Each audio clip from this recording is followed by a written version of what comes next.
Opa! Vamos fazer a nossa revisão de conteúdos, né?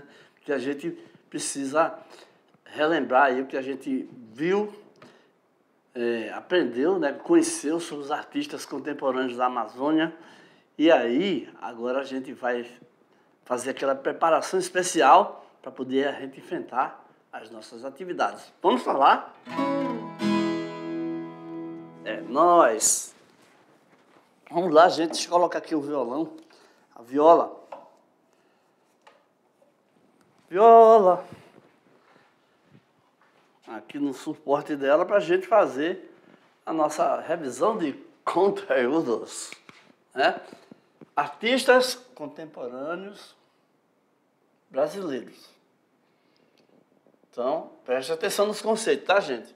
Arte contemporânea sofre influência de artistas internacionais.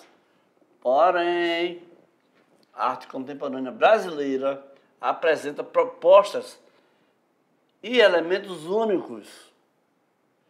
Nós somos diferentes, tá? Nós vemos diferente o que parece igual, tá?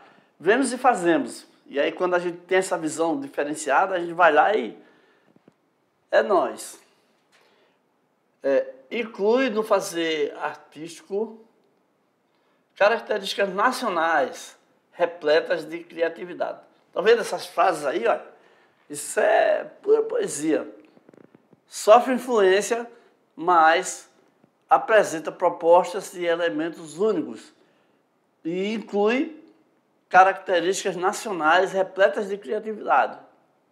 Você viu ali, né? Olha, criações com os conceitos do movimento antropofágico. É essa a ideia aqui. Essa aqui é antropofagia pura.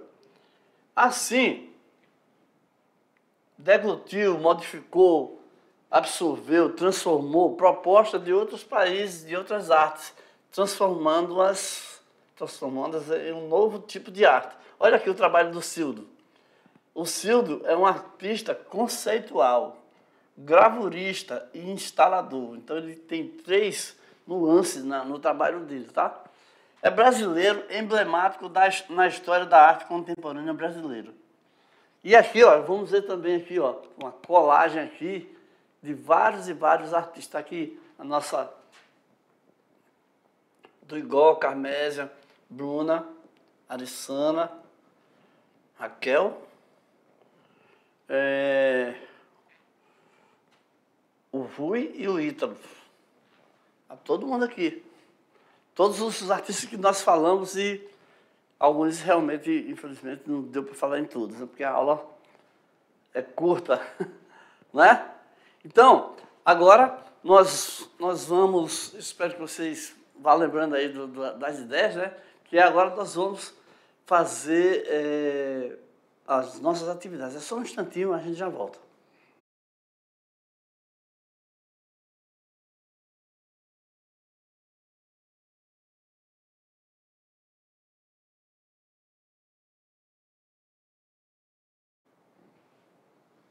Estou tentando imitar o gesto lá.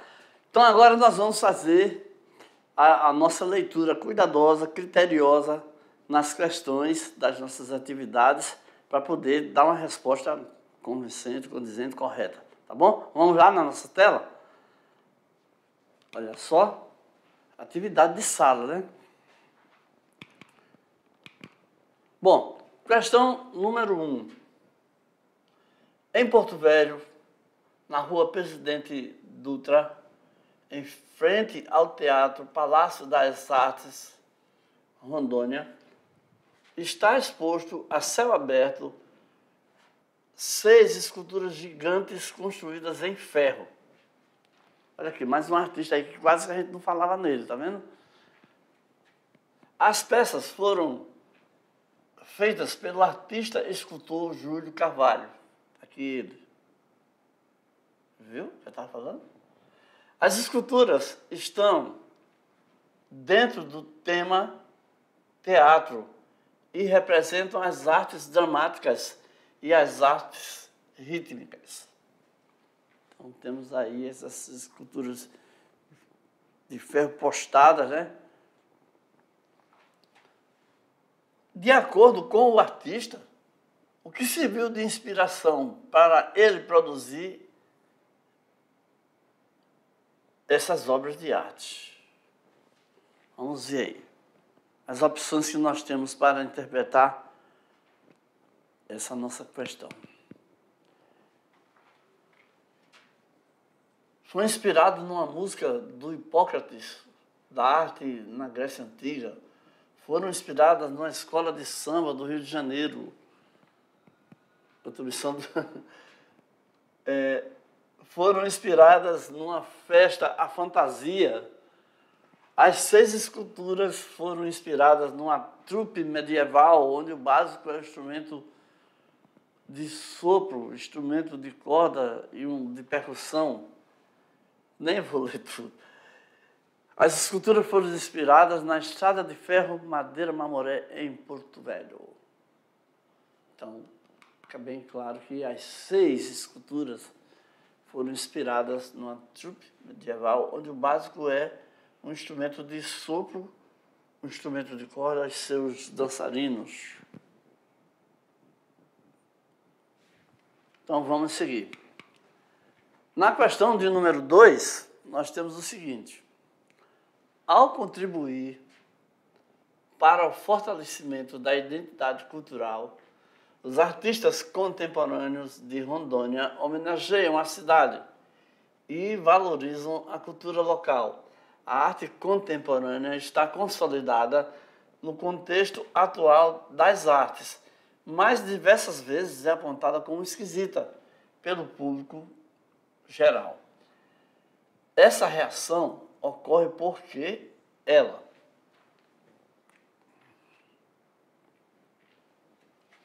passou a evidenciar o cotidiano, a banalidade, a vida das pessoas e não só o belo como no passado.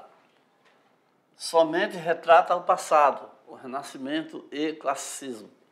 Não aborda assuntos banais do cotidiano, como a política. É alheia à realidade humana, ou seja, está distante dos sentimentos e da sociedade. Está relacionada à arte acadêmica. Então, a arte contemporânea está consolidada no contexto atual das artes, mas diversas vezes é apontada como esquisita pelo público. Por que ocorre essa reação? Porque ela passou a mostrar o cotidiano, a banalidade da vida das pessoas, e não só o belo, como no passado. Então, uma reação aí das pessoas que querem mais coisas mais belas de se ver. E vamos ver uma questão do Enem? Vamos decolar aqui para o futuro? Bora lá. Questão 3. As vastas paisagens da região amazônica e da psique humana inspiram as obras da exposição Amazônia e Miscelânea, que o artista amazonense Ítalo Castro inaugurou sobre a técnica utilizada pelo artista, que está correto. Deixa eu ler de novo. Que o artista amazonense Ítalo Castro inaugurou. Sobre a técnica utilizada pelo artista, está correto o que se afirma em... Bom, qual dessas técnicas é a técnica que ele utiliza, que a gente debateu bastante, né? Então, essa não está tão difícil assim de entender, né, gente? Está até muito fácil.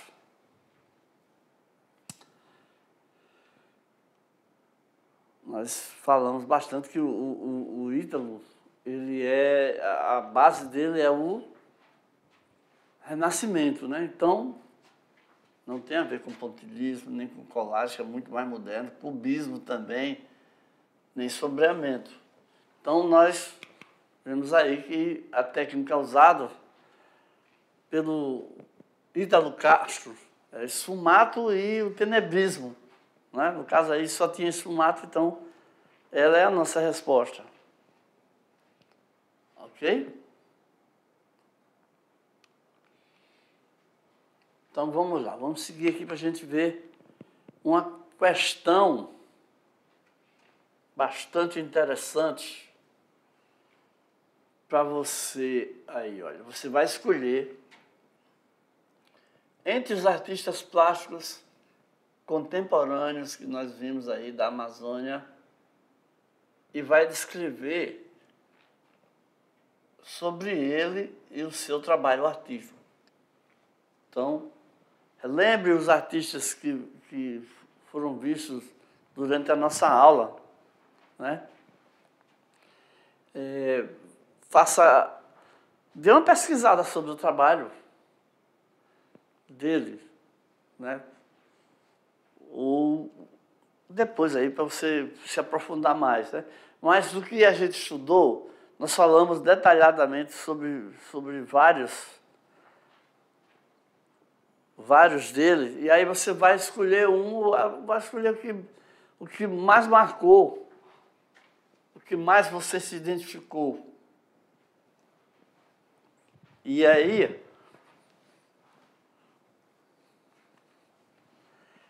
ó,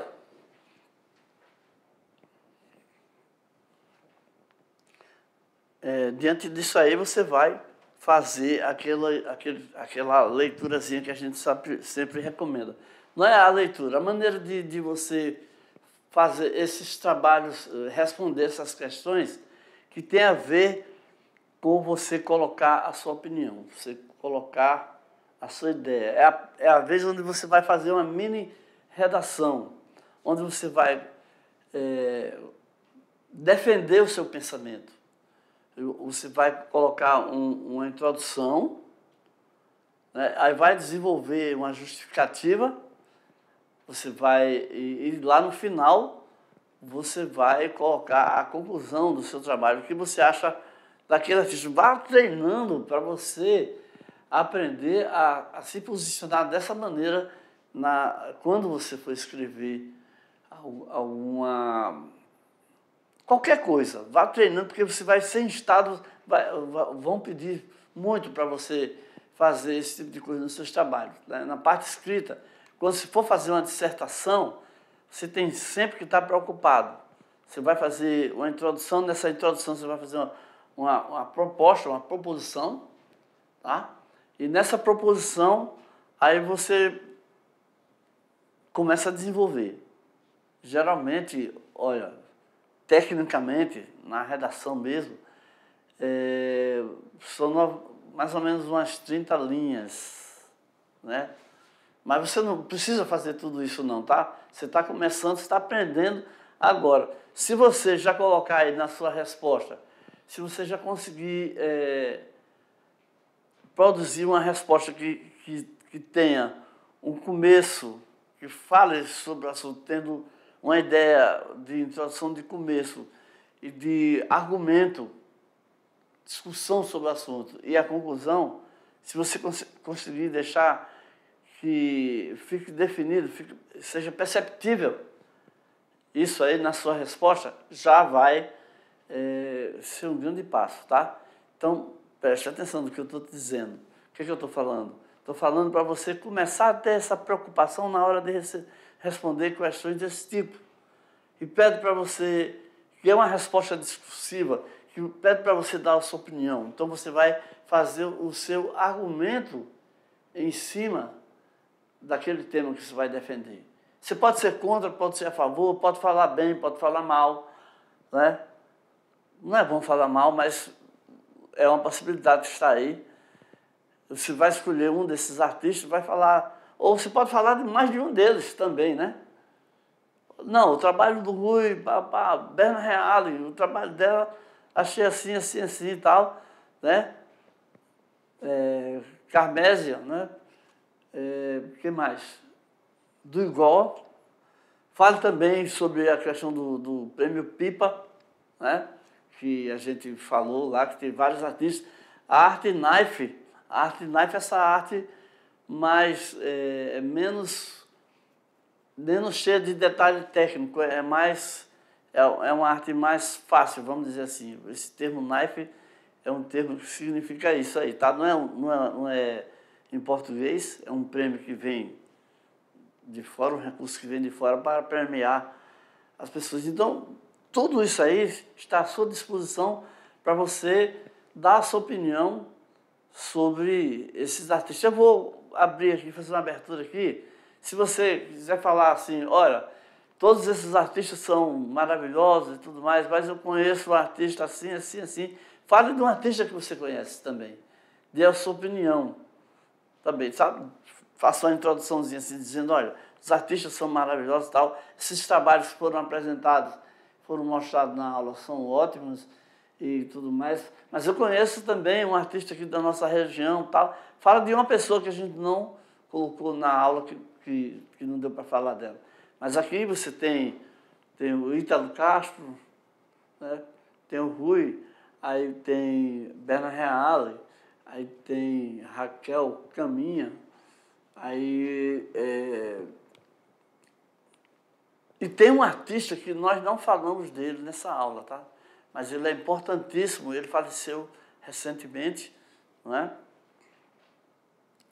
E deixou assim uma grande lacuna, porque ele era um artista que tinha uma militância, né, que lutava pelos direitos indígenas, né? E é o Jaiber Esbel que eu estou falando, né? Uma grande pessoa, né? Um grande argumentador, um grande defensor da causa indígena, né? E um artista assim, de altíssima qualidade, de altíssimo nível, que várias vezes se colocou e participou desses festivais todos, né?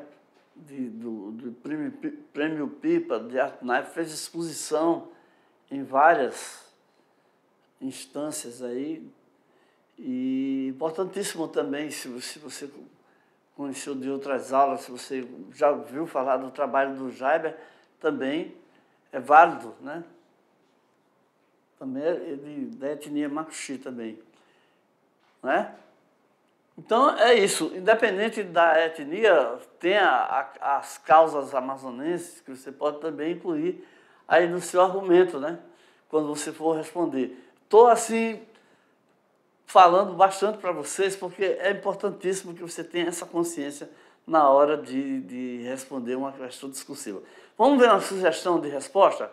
Vamos ver uma resposta que você pode usar na sua questão, né? Assim, espero que você toque nesses pontos aqui, ó. Porque a resposta desse caso aí é uma resposta pessoal, né? Sendo uma resposta pessoal, você pode dizer o que você bem quiser entender, obviamente com respeito e tal, né? Então eu digo aqui que a resposta para essa proposta aí da questão 4 é uma resposta pessoal. Entretanto, eu espero que haja uma escolha entre esses artistas que foram falados aí na aula, que foram apresentados, e que haja um comentário sobre seu trabalho, o trabalho desse artista, tá? Também eu deixo aberto aqui, se você conhecer algum artista, dê uma pincelada rápida sobre o que viu dos outros artistas e pode focar no outro e falar mais dele, do seu trabalho. Temos também aqui um material complementar, tá? Material de apoio, né, que segue aí sobre a arte beira, né? E aí vale a pena ver, porque nós vamos conhecer bastante. Chegamos aqui, então, ao final da nossa aula. Espero que vocês tenham aprendido bastante, né? E que você tenha se exercitado aí no conhecimento e na maneira de pensar e de produzir dos nossos artistas contemporâneos. Tchau.